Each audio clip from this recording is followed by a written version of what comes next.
Yeah, so the main functions of the association neurons are to receive sensory information, process it, and decide how to respond. So the association neurons, they are within the brain and the spinal cord only. While if we talk of the sensory neurons, which are carrying impulses from the sense organs to the brain, because the sense organs are starting from the even the toes, so it means they'll be carrying those impulses up to the brain and the spinal cord. And the motor neuron will be carrying from the brain and the spinal cord to the sense organs. And the association neuron, because it's found only in the brain and the spinal cord, that's where the information, it will receive the information, process it, and decide how you respond. So it will decide how you respond. So if you are exposed to heat, for example, it means you will pull out your hand away from maybe if it's fire, because the association neuron has received that information, it has processed it, and decided how you should respond. That's why you pull it away from the fire. So you can see how it is working, the three parts of the neurons, or classification of the neurons based on the functions. Are we together? Yes. Yeah.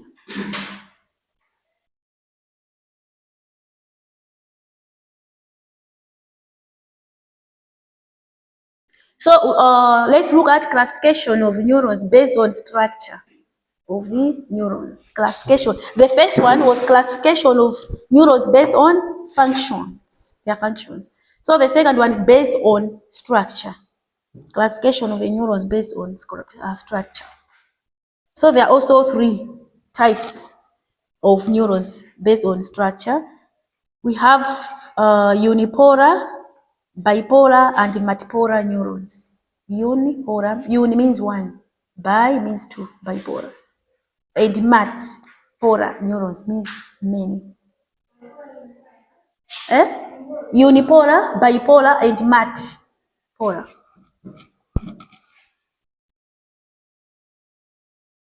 So the unipolar neurons, they have one axon that separates from the soma and branches into two. Don't bother about it, but these unipolar neurons are involved in sensory functions. They are involved in sensory functions, and they send impulses received from the environment to the central nervous system. They send information or impulses from the external environment to the central nervous system, the unipolar neurons. So they'll send the messages from the sensory from the environment through the sense organs to the central nervous system. While the bipolar, these ones are few in number and can be found in the retina of the eye, the inner and the olfactory path. So they'll be receiving messages from the eye.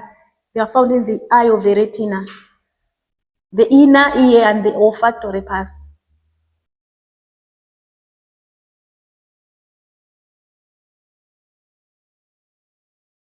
And multipolar neurons, these ones are also located in our brain and spinal cord.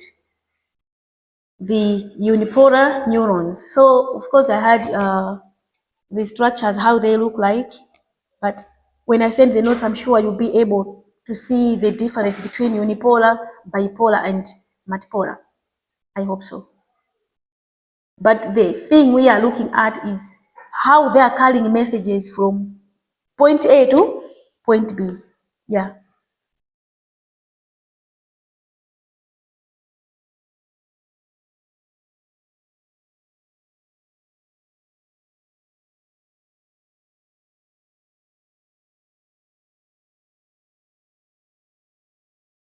Yeah, so for example, in playing a piano or driving a car or throwing a ball to a basketball, to the basket, different muscles are involved. For example, the body system sends messages to the muscles and coordinates these messages to produce successful results.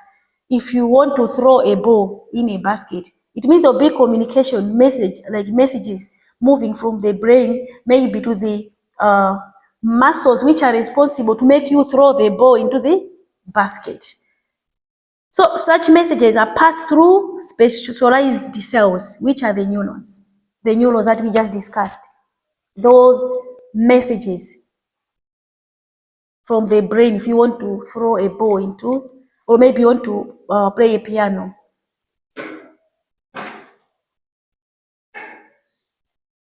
So it's more of carrying messages, the neurons, from the maybe outside the environment, from the sense organs to the spinal cord and the brain, then carrying the messages to the effector muscles for you to respond. If you are to run away, if you are to pull your hand away from maybe fire or maybe from hot water, so it means the messages will be passing through the neurons.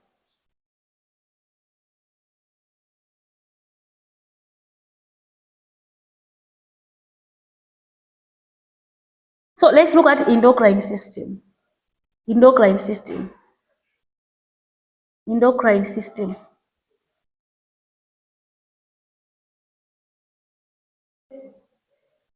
ENDOCRINE.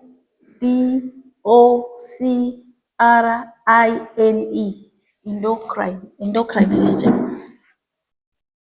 So endocrine system, as we know, is a group of glands that secretes or release chemical substances directed to the bloodstream. These are a group of glands that produce or release chemical substances into the bloodstream.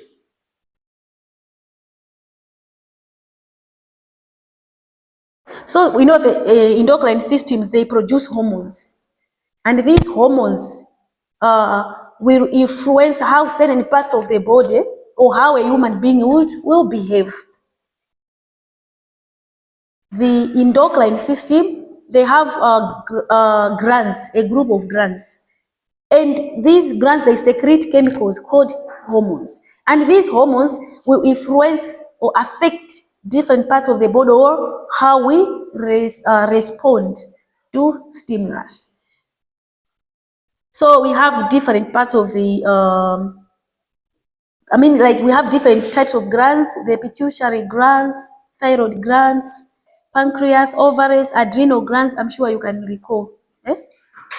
The adrenal glands, pituitary glands, thyroid. So all these glands, they produce different hormones. So the endocrine system plays a crucial role in influencing behavior by regulating these hormones. So these are like chemical messengers. We were looking at nerve impulse in the nervous system. It's the nerve impulse that would be sending messages from the brain to the rest of the body for a reaction. In endocrine system, these are chemical messengers of the body, the hormones.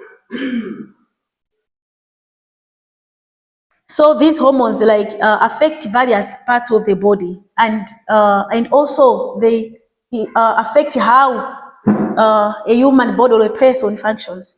Some hormones may lead to mood swings. Think of sometimes pregnant women. When some women are pregnant, you find maybe their mood changes. So the mood itself is a behavior, right, which is resulting from certain hormones which are produced. Do you get the relationship there? Are we together? Yeah. So a human body is producing hormones, and these hormones may lead to various body functions, like mood changes, stress, or just overall behavior. How someone behaves can result from the hormones which are produced by the glands in the endocrine system. So I'll give examples, just few examples. I have so many examples. For example, the thyroid hormones produced by the thyroid gland. These hormones regulate metabolism. The thyroid hormones are produced by the thyroid glands. And we know these hormones, they regulate metabolism. But imbalance can lead to mood swings, anxiety, depression, and changes in energy levels. Imbalance of these hormones. So sometimes timangoona kuti our mood whatever, you may not know the processes which are happening within their body. So the mood itself, it means it's a behavior which is coming as a result of a certain hormone.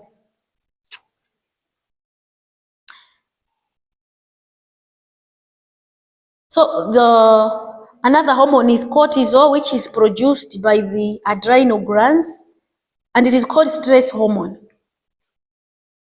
So elevated levels of cortisol can lead to anxiety, irritability, difficult concentrating, while chronic levels, high levels of cortisol can contribute to depression and other mental issues. So it means the elevated levels of cortisol, which is a hormone, can lead to someone having stress, which can lead to depression. So a person with depression will present him or herself with certain behaviors, maybe lack of sleep, the mood changes, maybe some people just want to be isolated. These are these are behaviors which comes as a result of these hormones. So imbalance in these hormones may lead to other kind of behaviors. So some people, like with high levels of cortisol, they have different concentrating.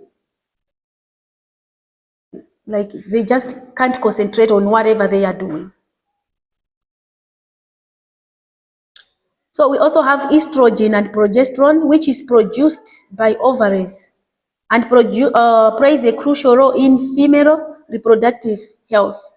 So fluctuations of this hormone during menstrual cycle can affect the mood, energy levels, and behavior. Estrogen and progesterone, which is a hormone produced by the female reproductive system, the ovaries. So elevated levels of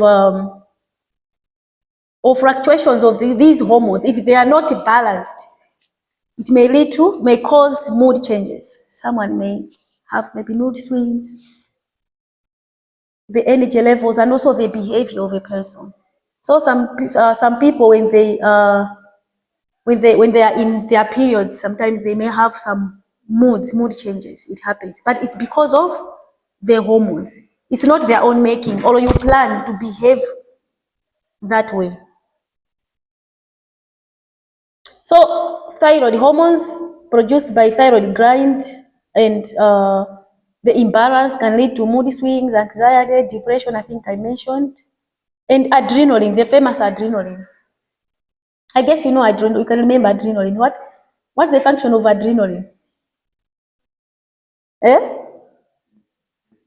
Sensitivity. It's fight and flight hormone. Chimakupangisa kuti muthawe, it's adrenaline. So it prepares a body for a fight or flight response, adrenaline. So it increases the heart rate, blood pressure, and energy availability, affecting how a person responds to stressful or dangerous situations. Adrenaline, when you are faced with a dangerous situation, and adrenaline, which is also called epinephrine, when this hormone is produced, it will make you to run. Adrenaline akugwira ntchito zimene zimapangitsa kuti munthu uthawe at the sight of a dangerous situation is adrenaline.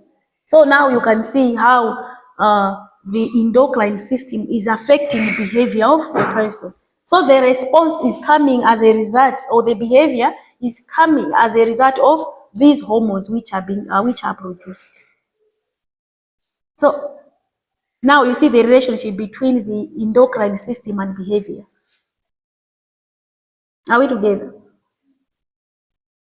Are we following? Yeah.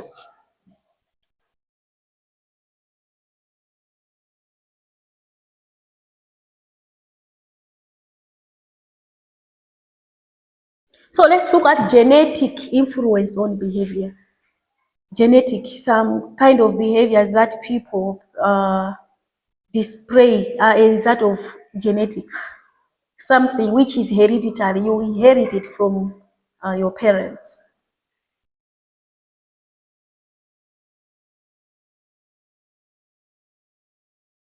So, genetic influence on behavior. The nature issues deals with the extent to which heredity and environment influences behavior. I think we once looked at nature in that room. We said nature as the way you are born, the innate you. So it influences how you behave, even the environment. The environment you are in can also affect someone or influence how someone behaves. You can easily become irritated by someone. Maybe someone's comment can make you get irritated and behave in a certain way. So it's like the environment influencing how you behave. So we also have the hereditary, something which is inborn. You are born with it. You inherit it from your parents. So this is the transmission of this is the field of behavioral genetic studies and the role played by inheritors in mental ability, temperament, emotional stability, and so on. You know, like I can give example of some mental problems. They are passed on. You find mwina muntu like that family, they have mental problems. So it means so people with mental problems, they behave in a certain way.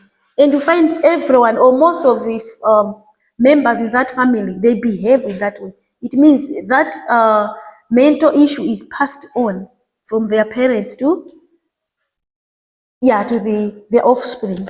So we have such issues like some mental problems. So people behave the way they behave because they didn't want to, they inherited from their parents. So the transmission of hereditary characteristics is achieved by biological processes. The issue of gametogenesis, fertilization, embryonic development, and protein synthesis. Of course, I was just trying to explain how the genes are um, passed on from the parents to the mother. As we said, like a human body is consisted of 46 chromosomes, 23 from the father, 23 from the mother. Yeah.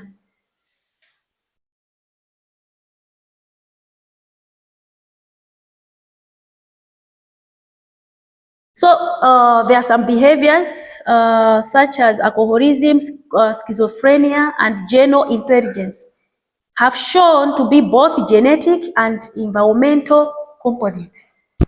Some behaviors like alcoholism, schizophrenia.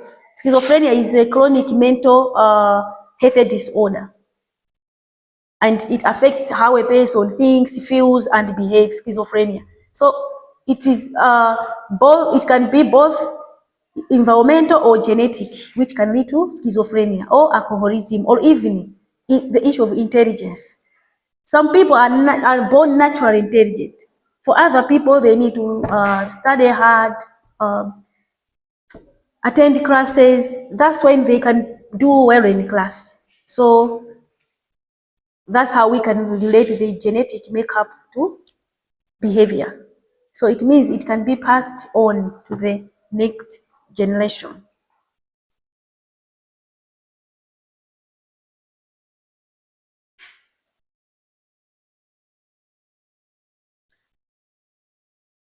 So the gene-environment interactions, it suggests that the effect of genes on behavior can be influenced by environmental factors.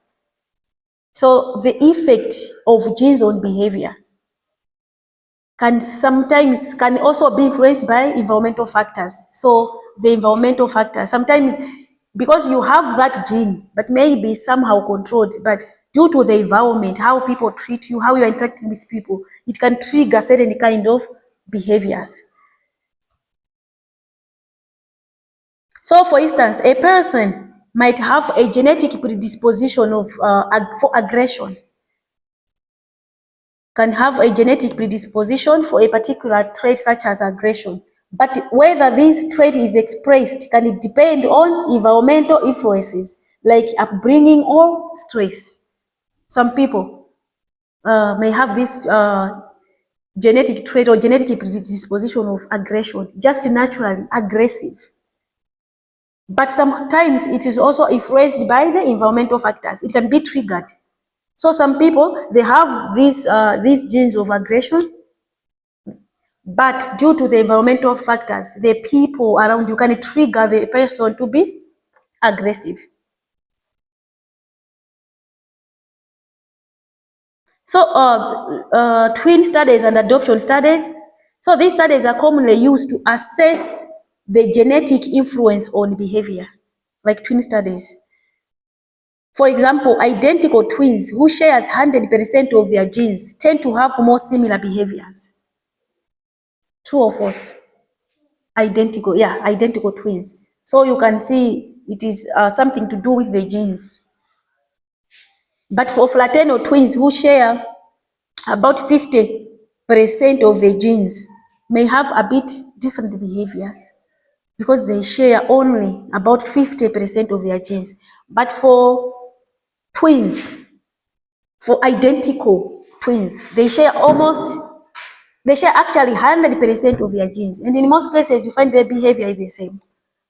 You find most identical twins. I'm not how to because zochita zawo ndi zimodzi. Yeah. So their behaviors are almost similar, even though they can differ because of the environmental influence on their behavior. Because if one is triggered, he can act in a different way than the other, just because it was triggered by someone with certain stimuli. But in general, you can see how the genes are affecting someone's behavior by looking at the twins. It means they have inherited something from their parents. So they are sharing 100% of their genes. And now how they behave is also the same.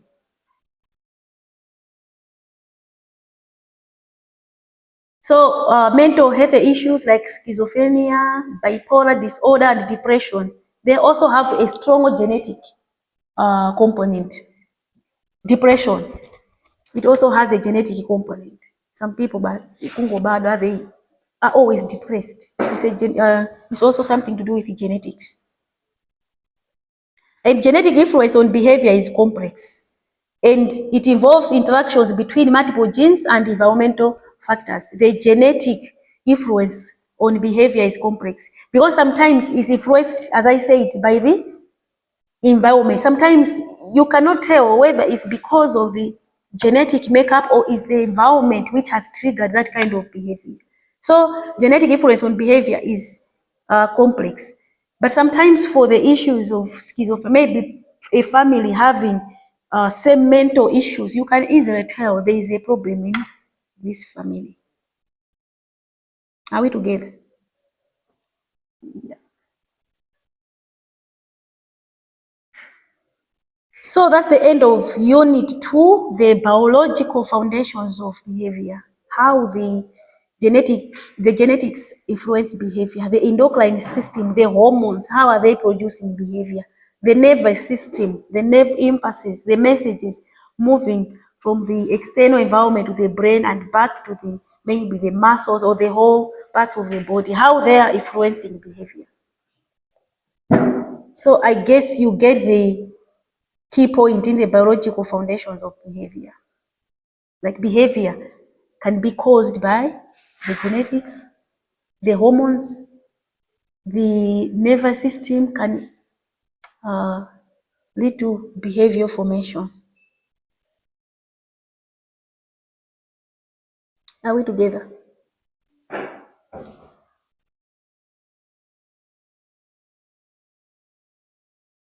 So let's look at sensation and perception.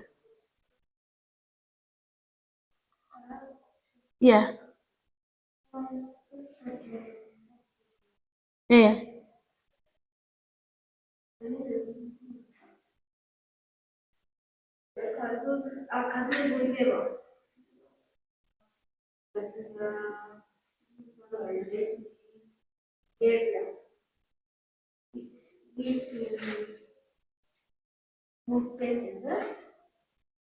Not like a color shape, but when there is imbalance or variations with from the normal. Yeah. Yeah. Mm-hmm.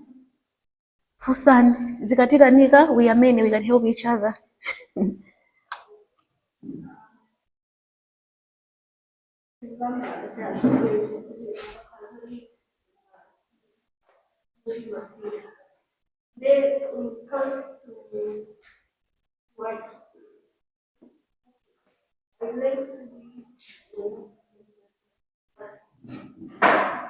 Sinto conversas.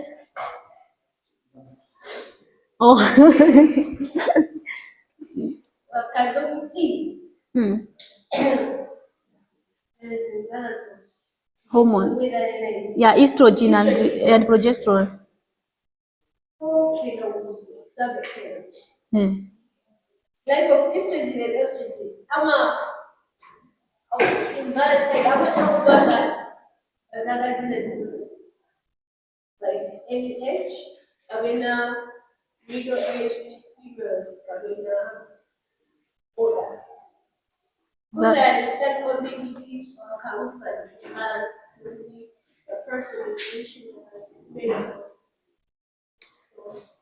It's not only you cannot only have imbalance when you're approaching menopause at any age. We have like we react differently to hormones, or we produce different, like the body can produce different amounts of hormones, like like the way you produce your hormones and this one can be different even though you are at the same age. So you can still experience some imbalance or some variations even at any age. But natural, as you said, as you are growing, ngati akamakula muje, ma hormones amakhala kuchepet for more special like when they are approaching menopause.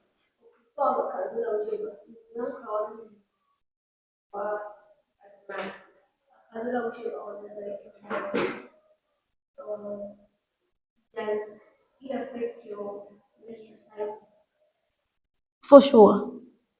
The imbalance usually affects the cycle. That's why sometimes if you have irregular menstrual cycle, they give you some medication so that maybe, yeah, it means they are trying to balance the hormones in your body. Some people always they are just doing it maybe for 2 weeks, because they are still doing it because of the imbalance in the hormones. Certain like a certain hormone maybe which is deficient, they can boost it. Kuti process yako, you should go normally.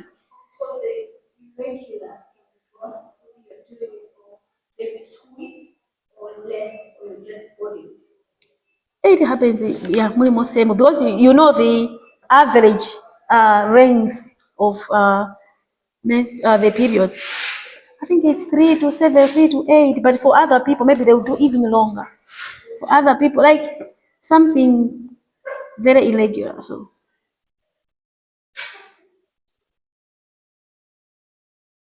another question.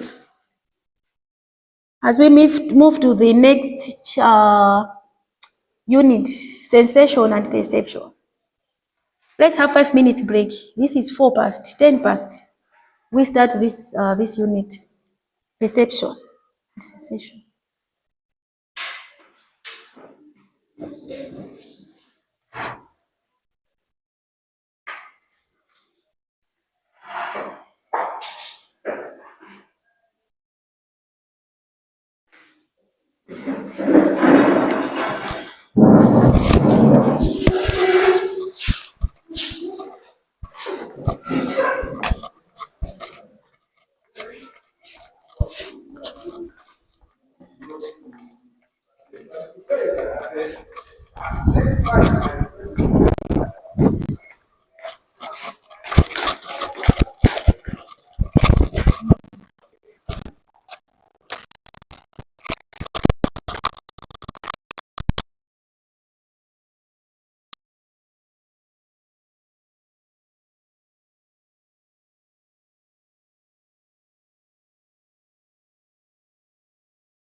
So, J-Stat argues that we perceive objects as raw entities rather than a collection of individual parts. According to J-Stat, if we see something, if we see this is a phone, or if we see this is an individual, it means we make sense or we perceive that person as a whole, to say this is a person, not individual parts, like we will not be thinking of the hair, the head, the legs.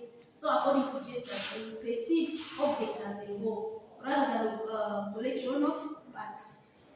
So for us to see, and if you just see this is an individual, you will not be thinking of the legs, the arms, the hairs. This is according to J-Stat. So the theory is based on the principle that a human brain organizes information in patterns or wholes, like whole, something which is in flow. So his theory is based on the principle that the brain organizes information in patterns or wholes that are easier to process and understand. So this is according to J-Stat. When we see something, we just see it as a whole. For us to say this is a tree, because we have seen the whole tree. We're not thinking of the branches, whatever. So the brain just processes the information to say this is a tree. So let's look at stages of perception. Stages of perception.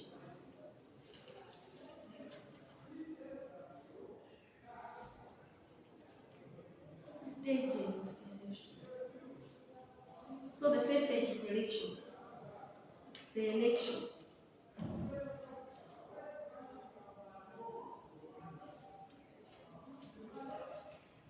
So since our brain is limited or has limited capacity, it cannot attend to all stimuli.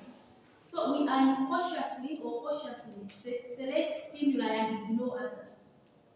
Our brain cannot process everything or all stimuli that we are exposed to, but it selects due to limited capacity. So we cautiously ignore. For example, if I'm just looking at this direction, definitely I'm focusing on something because our brain has limited capacity. You cannot focus on all the stimuli. Someone will be making noise here, noise there. It means you have, because it has limited capacity, you cannot focus on all that noise. So cautiously or uncautiously, you select which stimulus to ignore and which stimulus to listen. So that's why even when there is noise, someone will hear certain sound between others in it, just because that's what you cautiously or unconsciously selected to focus on, like your brain, because it cannot process everything at the same time. So the selected stimulus becomes the attended stimulus. The selected stimulus becomes the attended stimulus. So now I have a figure, I don't know, maybe you can come in twos of these to see it.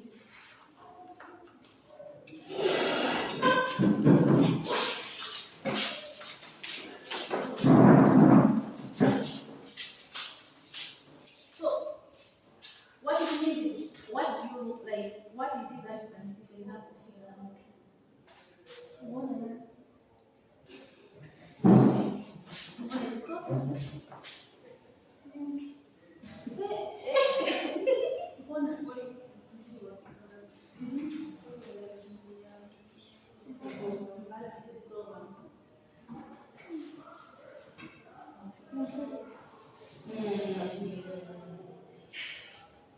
Okay. And now as our what do you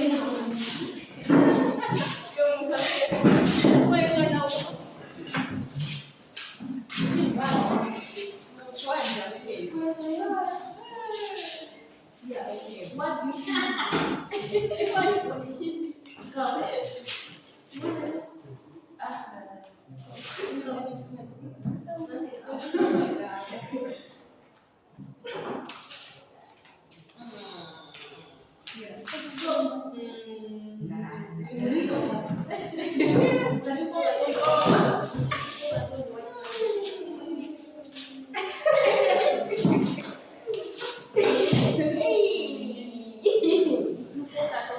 White.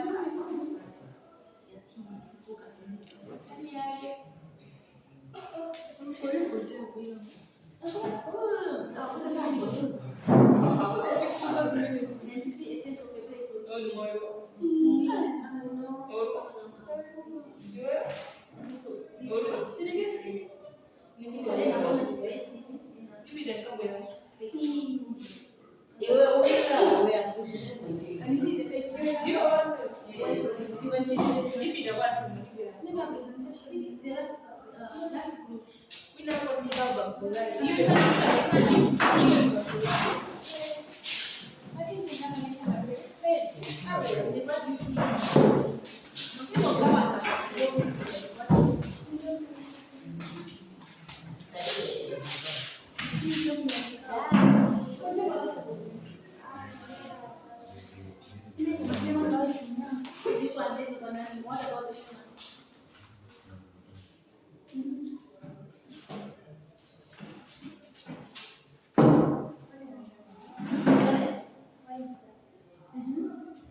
we all see a glass here.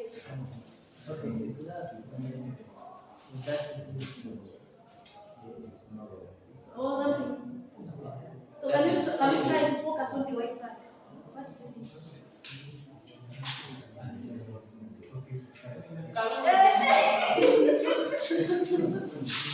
So you see an image of the face of the human being, the face of the human being, right? Yes. So focus on the white part. You know when you see okay. So for other people, all they saw was a face. For other people, what you see is two faces, like a face of a human being. That's only when you see it.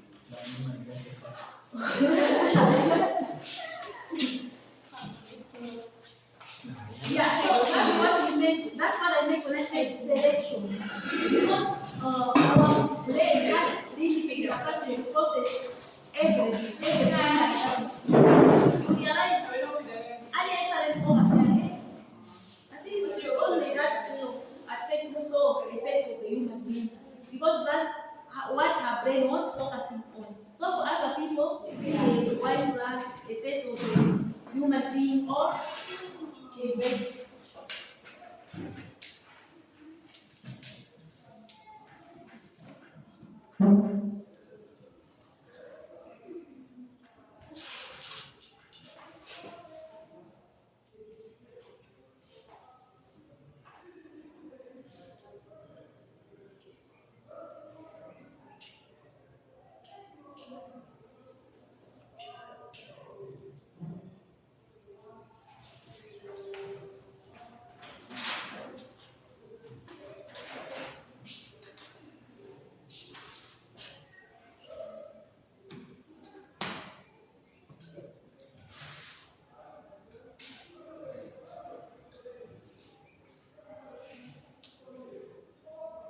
So that's what we meant when I said select stimulus.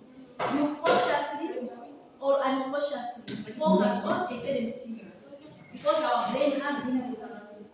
For someone, by just looking at it, just see the first thing they will see is the face of the human being. For other people, you just look at the face of the cup. So the interpretation of these two figures depends on your organization of the information. And intent depends on your attention, what you give attention to. So interpretation of those images depends on organization of the information, how your brain organize that information. That's why other people saw a face of the person. Other people they saw the white glass. Yeah. The brain really is if I can say really you need to focus on this or on that. Can be a problem. Like in class, in can be a problem really which is which. Mental. But because we're talking of mental processes here, they are having the brain. So you do it focus on what you gave attention to. Patakhala mayeso. Patakhala mayeso. Kuli munaso the teacher or naso mwinaso chinthucho. Nakuthetha kuyo ngakumini kubono the problem. I'm failing to figure out what especially in the academic setting you are giving, like when you're doing an exam. Like maybe understanding of a question or you give a feedback. Because in this case, if you are given to interpret like what you see, it means I will tell you what you are supposed to do. What do you see? So if you see something different, it means depending on if we are looking at perception, everyone will look at things differently. We know due to organization of the message and the attention that you are giving to it, which area are you focusing on. So it can be controlled. You can do it cautiously or unconsciously, as I say. I think you have seen puzzles, eh?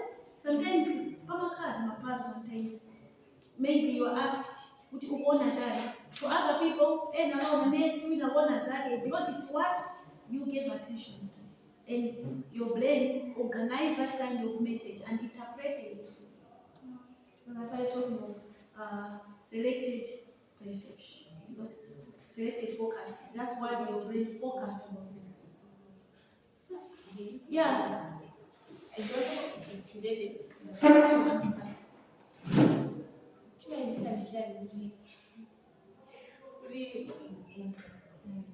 Wow.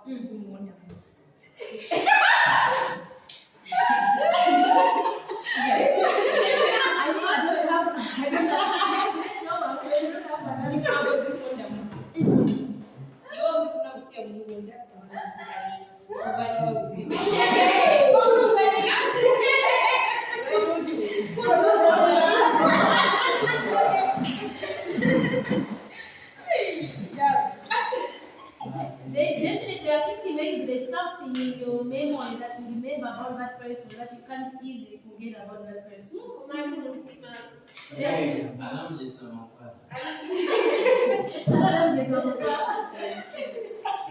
Yeah. So the first thing on the stages is selection, then is organization. Organization of the message, whereby the stimuli is arranged in a meaningful pattern. That's why I say I'm putting how the figure was arranged. Like that's why some people could see a vase, other people could see a face of a human being. So the last stage is interpretation. So you select, you organize the information, and then interpretation. What is it? So that's what happens in the brain. So it means meaning. By interpretation, it means meaning is attached to the organized stimuli, is assigned. It means now you give a meaning. Oh, this is the true. So interpretation of the stimuli is based on one's experience, expectations, needs, beliefs, and other factors. Interpretation, how you interpret a stimuli, it depends on one's experience, expectations, needs, beliefs, and other factors. For example,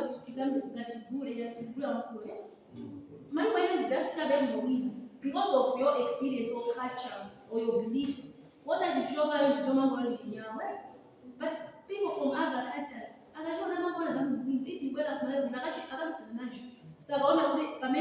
for us, because of our experience of that kind of, when we see that image, or we think but because of experience, expectations, or beliefs, what we believe in. But for other people, we see other people, it's just like a normal dance, and they dress like that. So you don't find people running around. So that's how we interpret. So we interpret things depending on our experience, depending on beliefs, depending on interests or expectations. Sometimes we interpret on the issue of expectation, because we expect something, you can easily interpret something wrong depending on what you expected. So you can easily bias your interpretation. So let's look at perception theories. Perception theories. Perception theory. The first one is Gestalt theory, the one I explained in Gestalt. Gestalt. Gestalt.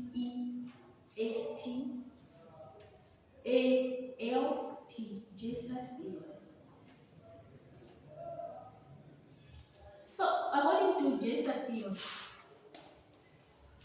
The way we look at something, we don't look at it as individual parts. We don't look at it as individual parts, but we look at it as a whole. So if we look at something and we say this is a tree, we are looking at it as a whole, as a tree, not looking at the individual parts. So instead, we see the whole thing as one complete image. It's like when you see a face, you don't just see two eyes, a nose and a mouth, you see a face. So you look, according to Jason, we look at something as a whole, not as individual parts. So if you're looking at the face of a person, you're not looking at the eyes, nose, mouth, whatever. You're just looking at a face. So the theory is based on the idea that our minds like to organize information in a way that makes sense and easy to understand. Idea, like our minds like to organize information. That's why when we see something we can easily interpret, because our mind will organize that kind of information. You see, this one is a boy, this one is a girl, a male or female. So for us, it's easy to understand. When you look at a person, you will not be busy looking at the legs, the feet, the hair, whatever they hate, unless if you are trying to focus on something on that individual. But if you're looking at an individual, you are looking at an individual as a whole. The second one is constructivist theory. Constructivist theory.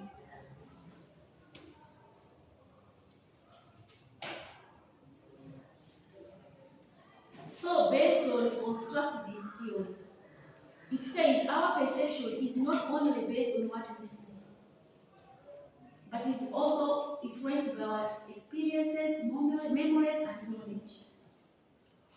Our perception is not only based on what we see, but also it is influenced by our experience, our memory, and our knowledge. So the way you will interpret it will depend on your experience. It will depend on your memory, what is your memory, and the knowledge that you have.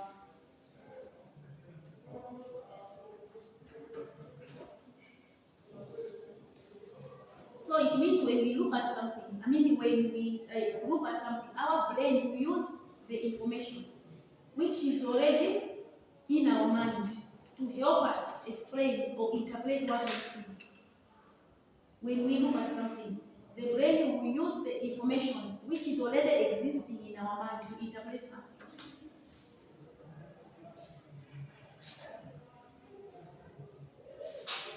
This is according to constructivist theory.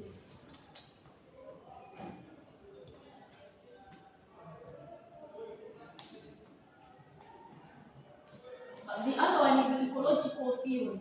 Ecological theory.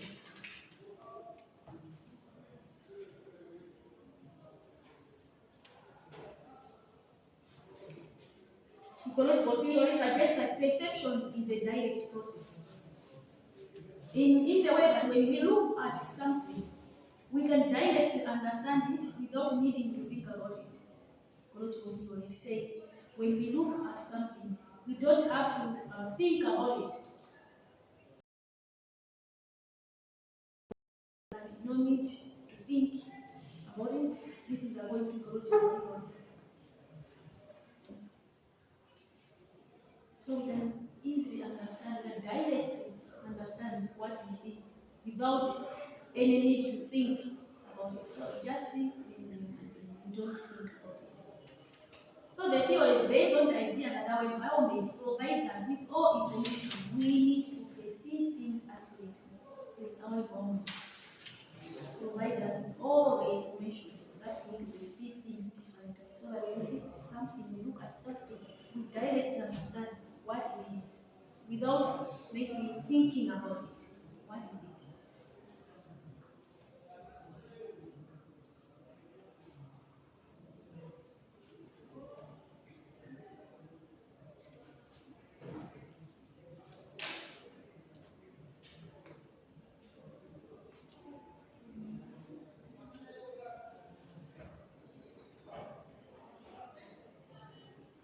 So let's look at other early theories of perception, apart from the constructivist and Gestalt and ecological theory. So other like earliest theories of perception are, so we have empiricism, empiricism,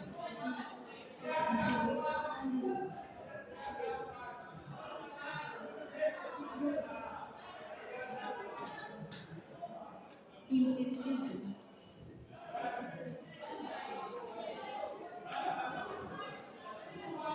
So empiricism says this. It says we learn to perceive things through experience. According to empiricism theory, it says we learn to perceive things. So we interpret something through experience. So through experience, we can easily interpret something. So when we are born, we don't know what anything is, but as we grow up, we learn from experience. So if we touch a ghost stove, you learn that it's painful. So that next time you see a ghost stove, you don't need to touch it through experience. We interpret something through experience. So when we are born, we don't know anything. But with time, you know if I touch a stove, if it's a ghost stove, I'll be dead. So it means through experience, you know, it means next time you will not touch it again. With time, with experience, you cannot touch it again because you know you can be injured. So that's according to empiricism.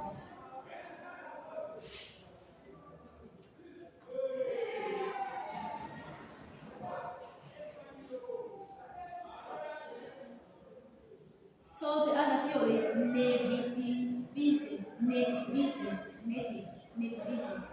from native. This theory is the opposite of empiricism. Is the direct opposite of empiricism. It says we are born with some knowledge.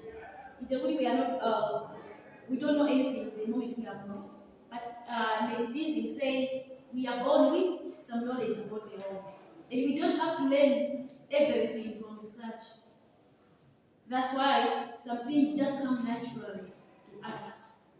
For example, a baby knows how to suck their thumb without being taught. Nativism.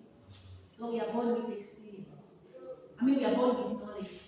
We don't learn everything from scratch. Some things are natural. So we interpret things like we do things naturally. For example, a baby sucking the thumb, you don't tell the baby to take your finger and put it in the mouth. They just do it naturally. They are not doing it.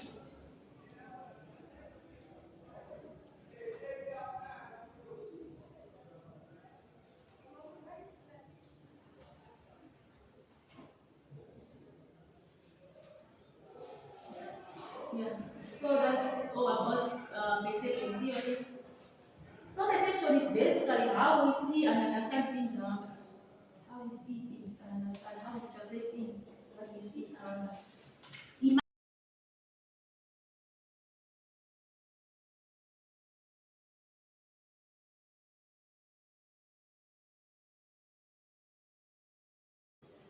You see a beautiful sunset and basically you'll be saying,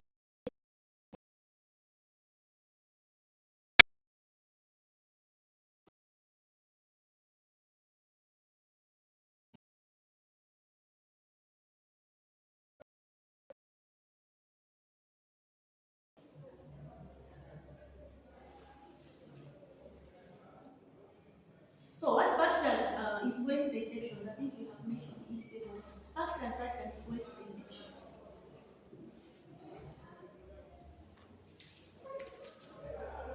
Factors that can influence perception. Environment. Mhm. Environment, the context, like what else? Factors that cognitive. Cognitive. Can you explain a bit about cognitive? Like? Through knowledge. Oh yeah, knowledge. I think knowledge. What else? Experience. Yeah, experience, expectation. expectations, theory, cultural background, I think in terms of knowledge. So those are the factors that influence perception. Because you already have experience, you can easily see a something and just kind of interpret, give meaning to it because of your experience, because of expectations, because of the knowledge that you have or the context that you are in. So, for example, people from different cultural backgrounds may perceive the same object or special differently. People from different cultural backgrounds can perceive the same object or special differently due to their cultural values and beliefs. I think I gave an example of Yahweh because of cultural beliefs. For other people, like in other countries, I can't go to the Jabet. You know, but just know. Muslim son, here in Malawi. If you meet that one somewhere in a bush area, I'm telling you, the adrenaline levels will be high. Like because of our cultural background. So similarly, personal experiences can shape our perception by creating a bias or preference for certain information.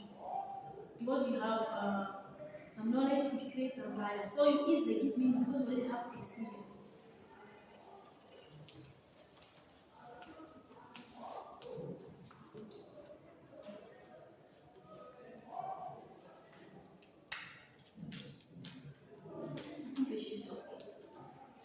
Next time we will start from perpetual organization.